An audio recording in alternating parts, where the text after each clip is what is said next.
Dans le cadre d'une opération de rénovation-construction de 16 000 m² sur le parc d'activités Ampéris à Pessac, la SEML Route de Laser a développé un projet de géothermie.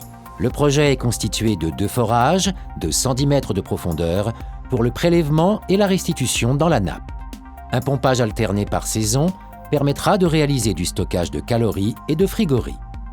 Au-delà de 50 mètres de profondeur, la température de l'eau de la nappe de l'Oligocène est d'environ 16 degrés toute l'année. Cette ressource stable va être utilisée pour chauffer les bâtiments l'hiver et les climatiser l'été. La production est centralisée au rez-de-chaussée du bâtiment Colibri. Il y a 3 modes de fonctionnement: chauffage, refroidissement et géocooling.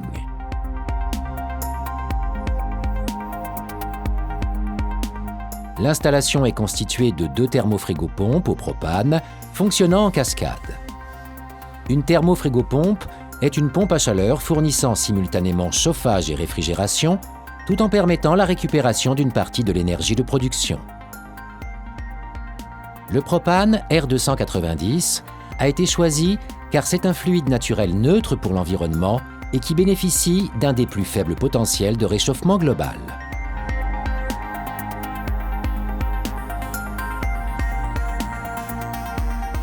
Les bâtiments sont traités en chauffage et en climatisation simultanément pour répondre aux besoins diversifiés des locataires. Salles blanches, data centers, bureaux et salles de réunion principalement.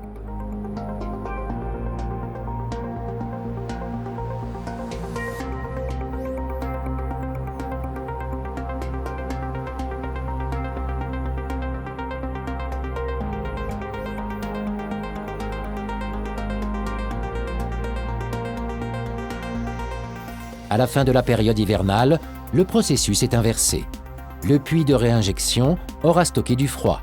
Il servira de puits de prélèvement pour la période estivale, quand le froid sera nécessaire pour la climatisation. Le stockage des calories et l'inversion du sens de pompage devraient permettre d'accroître le rendement du système. Ainsi, de la chaleur sera stockée en période estivale sur le puits d'injection qui servira de puits de prélèvement pour période hivernale.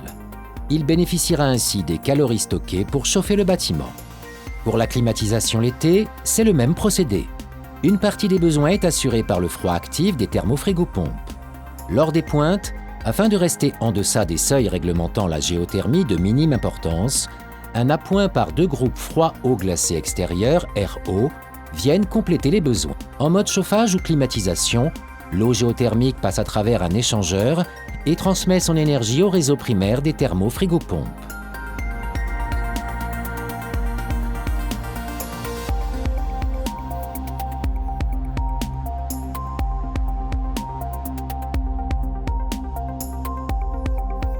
Un réseau 4 tubes assure la distribution secondaire entre la production et les bâtiments. Les équipements terminaux sont des poutres climatiques tramées dans les bâtiments pour permettre le cloisonnement sans modification de l'installation, chacune pouvant être indépendante en chauffage ou climatisation. Ainsi, 100% des besoins en chauffage et 80% des besoins en climatisation seront assurés par la production géothermique. Cela représente près de 900 MWh thermiques par an. Le reste des besoins l'été sera apporté par les 2 groupes froids extérieurs.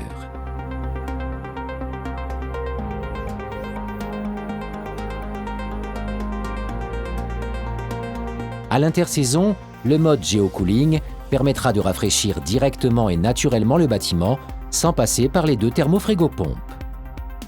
Le principe du géocooling est de faire circuler via un échangeur thermique le fluide caloporteur qui provient du système géothermique directement dans le réseau du bâtiment.